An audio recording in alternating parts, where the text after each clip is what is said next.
நான் எப்பவும் சொல்றதா, எனக்கும் அடிக்கடி நான் சொல்லிக்கிறதா, மனிதர்கள் நம்மளை குறித்து முடிவு செய்யக்கூடிய, தீர்ப்பு செய்யக்கூடிய, கருத்து சொல்லக்கூடிய எந்த விஷயமும் எதுக்கும் பலன் இல்லை.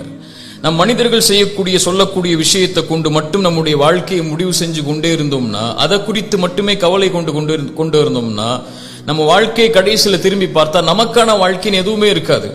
நல்லது செஞ்சாலும் இந்த உலகம் நம்மளை குறை சொல்லதான் போகுது பெரும்பான்மை. நம் தவறு செய்தாலும் நம்ம மீண்டு வரணும்னு சொல்லி பெரும்பான்மை விரும்பாது. நம்மளை முடிவு செய்யக்கூடியவன் இறைவன் ஒருவன் தாங்கிற எண்ணத்தோட மட்டும் இந்த உலகத்துல பயணித்தால் மட்டுமே வெற்றி கிடைக்கும், நிம்மதி கிடைக்கும். குர்ஆனுடைய இந்த வசனம் பொருத்தமா இருக்கும்.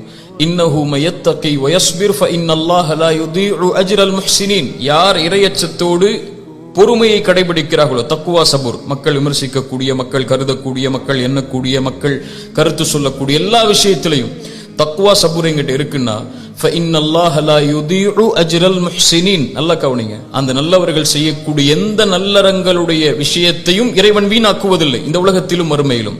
அவன் முடிவு செஞ்சு தீர்ப்பு கொடுக்க போறான் அந்த செயலுக்கு.